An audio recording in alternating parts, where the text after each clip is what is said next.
How much is a human life worth? For Arthur Reed, it was just 10 pence, and he didn't even know it until it was too late. Dive into the chilling origin story of a boy whose desperation led to a single, haunting act, a moment that would mark the beginning of something far darker. Was it hunger, anger, or something buried deep within him all along? This is not just a story about survival. It's the spark that ignited a shadow destined to linger forever. Uncover the tale of Arthur Reed, the boy who took a life for 10 pence and vanished into the night, unseen, unnoticed, and unpunished. If this story leaves you questioning the price of a soul, don't forget to like, subscribe, and hit the bell icon. Comment below. Was Arthur a victim of his circumstances, or was this darkness always there, waiting to emerge? The winter of 1976 wrapped Doveshire in a suffocating chill. 14-year-old Arthur Reed wandered the desolate streets, his stomach a hollow void that twisted painfully with each step. The snow beneath his tattered shoes crunched softly, muffling the sound of his weak, uneven breaths. He hadn't eaten in 2 days. His mother's hollow eyes haunted him, her murmured apologies etched in his mind as she told him there was no food. Not tonight, not tomorrow. As Arthur turned a corner, a dim alley came into view, lit faintly by a flickering street lamp. Beneath the light stood a man, hunched over, counting coins that jingled softly in his gloved hands. Arthur froze, his gaze locked on the glint of silver reflecting in the faint light, and something stirred inside him. Hunger, desperation, and something darker, something he didn't yet recognize. The man didn't notice him, his focus entirely on the coins. Arthur's heart pounded as he watched. He stepped closer, his footsteps careful and quiet. He didn't want to hurt anyone. He only needed enough to buy bread, just a little. His fingers curled into fists in his coat pockets as he edged closer. When he was only a few feet away, he spoke, his voice trembling. "Excuse me, sir. I'm really hungry. Could you spare some change?" The man startled slightly, glancing up with narrowed eyes. His gaze flicked over Arthur's thin frame, his shabby coat, and his hollow cheeks. His expression turned sour. "Get lost, kid. I don't have time for beggars." "Please," Arthur begged, his voice cracking. "Just a little.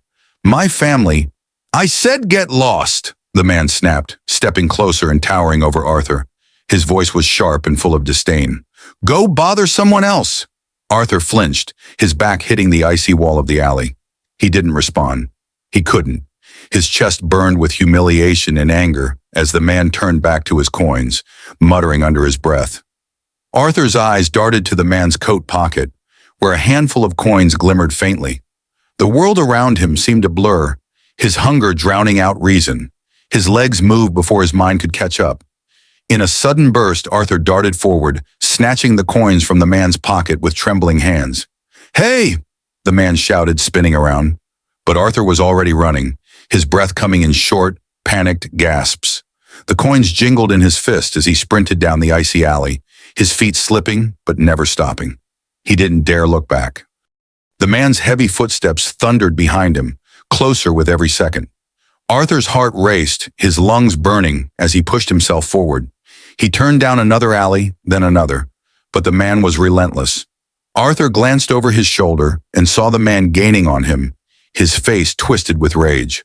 "Stop, you little thief!" the man roared. Arthur's legs buckled as he slipped on a patch of ice, crashing to the ground. The coins spilled from his hand, scattering across the snow. Before he could scramble to his feet, the man was on him, grabbing the back of his coat and yanking him up roughly. "You thought you could steal from me and get away with it?" the man hissed, his grip tightening. Arthur struggled, his hands clawing at the man's arm, but it was no use. The man's strength far outweighed his own. "You little rat!" the man snarled, slamming Arthur against the brick wall of the alley. Pain shot through Arthur's back, and his vision blurred for a moment. The man raised his fist, his knuckles white with fury. Arthur's gaze darted to the ground, where a shard of broken glass lay half buried in the snow. His hand moved instinctively, grabbing the jagged piece and clutching it tightly. His breath came in ragged gasps as he stared up at the man, his mind a haze of fear and rage. The man's fist came down, but Arthur swung first. The shard of glass tore into the man's side, slicing through his coat and into his flesh. He let out a guttural scream, stumbling back as blood seeped through his clothes. Arthur didn't stop. He lunged again, the glass shards slashing wildly. The man's hands shot up to defend himself, but Arthur's strikes were erratic, fueled by desperation. "Stop!" the man cried, his voice breaking. "Please!" Arthur drove the shard into the man's chest with a strength he didn't know he had. Blood sprayed across the snow, staining it a deep crimson. The man's eyes widened in shock as he staggered, his hands grasping at the shard embedded in his chest. Arthur stepped back, his chest heaving. The man collapsed to his knees, his hands trembling as blood poured from his wounds. He tried to speak, but only a choked gurgle escaped his lips before he crumpled to the ground, lifeless. The alley fell silent, save for Arthur's labored breaths. He stared at the body, his hands trembling. The glass shards slipped from his fingers, landing in the snow with a dull thud. His stomach churned, but he couldn't look away. Then he saw the coins, scattered across the ground, glinting faintly in the dim light. Slowly, Arthur dropped to his knees, his hands shaking as he gathered them. He stuffed them into his pocket, not daring to count them, and stumbled to his feet. Without another glance at the body, he ran into the night, his footsteps echoing in the empty streets. Arthur ran until his legs burned, his lungs screaming for air. He didn't stop until he reached the edge of town, where the quiet darkness wrapped around him like a cloak. Ducking into an old abandoned shed near the train tracks, he collapsed onto the cold, damp floor. His hands trembled as he pulled the coins from his pocket, dropping them onto the ground in front of him. 10 pence. That was all. 10 small, insignificant coins. Arthur stared at them, his breath coming in ragged gasps. His hands were stained with blood, not his own. The sharp, metallic scent clung to him, refusing to fade. He wiped them furiously on his coat, but the red stains only smeared, mocking him. His mind raced, replaying the scene over and over. The man's face as he collapsed, the blood pooling in the snow, the weight of the glass shard in Arthur's hand. It had all happened so fast, yet the memory was vivid, etched into his mind like a brand. Arthur pressed his fist to his temples, trying to drown out the images. "It wasn't supposed to happen," he whispered to himself. "I didn't mean to. I just needed the money." But even as he said it, a small, unsettling part of him knew the truth. He hadn't stopped. He could have run. He could have let the man take back the coins. Instead, he had fought, viciously, mercilessly. He had killed. Arthur's stomach twisted, but not entirely from guilt. There was something else, something he couldn't quite name. A strange, hollow satisfaction lingered, mixing with the horror and fear that gripped him. He had acted. He had taken control, and no one had stopped him. The next morning, the town was buzzing with whispers. A body had been found in the alley, discovered by a milkman making his early rounds. The man was a drifter, they said, someone no one really knew. The police called it a robbery gone wrong, another victim of the harsh winter and desperate times. Arthur stayed in the shadows, listening to the murmurs as he passed through the marketplace. His head was down, his hands buried in his coat pockets. No one looked at him twice. To them, he was just another hungry boy, another face lost in the crowd. But Arthur felt exposed. Every glance in his direction made his heart race. Every whisper felt like an accusation. He clenched his fists, his fingers still aching from the night before. He thought of his family, his mother, his siblings. They didn't know where he had gone last night. They didn't know what he had done. For their sake, he told himself, he had to act normal. He had to pretend nothing had happened. That night, Arthur sat alone in the shed, the 10-pence coin turning over and over in his fingers. It felt heavier than it should, as if it carried the weight of the man's life. He told himself he had done it for survival, for his family, but the words felt hollow. The memory of the man's face wouldn't leave him. It wasn't just fear he had seen in those final moments. It was disbelief. Arthur wondered if the man had ever expected to die that way, in a frozen alley, for something as small as 10 pence. Arthur shook his head violently, trying to banish the thought. It didn't matter. What was done was done. The man was gone, and Arthur was still here, still breathing, still hungry. He tucked the coin into his pocket, his fingers lingering on the cold metal. The thought crossed his mind before he could stop it. No one had stopped him. No one had seen him. And if they hadn't seen him this time, who would see him next time? Days turned into weeks, and the weight of the murder began to fade. The whispers in the town grew quieter, the man's death becoming just another tragic story. But for Arthur, it was more than that. It was a beginning. He began to notice things he hadn't before. How people ignored him, their eyes gliding over him like he didn't exist. How easy it was to slip through the cracks, unnoticed. He had always felt invisible, but now he saw it as something else, an advantage. Arthur didn't plan to kill again, not yet, but the idea lingered in the back of his mind, a dark, persistent whisper. He told himself he wasn't a bad person, that he hadn't wanted to hurt anyone, but deep down he knew better. He had felt it, the thrill of taking control, the power in those final moments. And so the boy who killed for 10 pence began to change. The hunger that had driven him that night didn't fade. It transformed, becoming something darker, something he couldn't yet name. This wasn't the end of the story. It was only the beginning. Arthur didn't see himself as a killer, not yet, but the shadow inside him had been awakened, and it was only a matter of time before it took over. The days after the murder were a blur for Arthur. Time seemed to stretch and warp, leaving him in a fog of restless thoughts and haunting memories. He carried the weight of what he had done, but no one seemed to notice. The police dismissed it as a robbery gone wrong, the townsfolk whispered about the nameless drifter, and life moved on as if nothing had happened. Arthur, however, was unraveling. He kept his head low as he walked the streets, his hands buried deep in his coat pockets. People glanced at him, but never for long. He was just another hungry boy, blending into the gray backdrop of Doveshire's harsh winter. But inside, Arthur felt something shifting, a quiet storm brewing beneath the surface.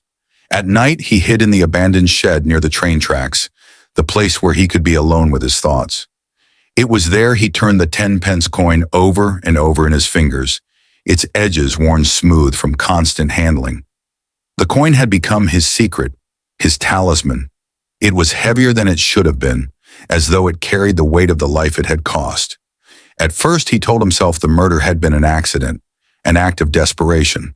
But as the days stretched into weeks, the memory began to change. The man hadn't died because Arthur was hungry. He had died because Arthur had taken control. In that frozen alley, Arthur had been more than just a starving boy. He had been powerful, and that realization terrified him. One sleepless night, Arthur found himself back at the alley where it had happened. The snow had melted, leaving behind a faint stain on the brick wall where the man had bled out. Arthur stood there, his breath visible in the cold air, staring at the spot where the man had fallen. He didn't feel guilt, not exactly. What he felt was harder to name. A hollow satisfaction lingered, a faint echo of the power he had felt in that moment. For the first time in his life, Arthur Reed hadn't been invisible.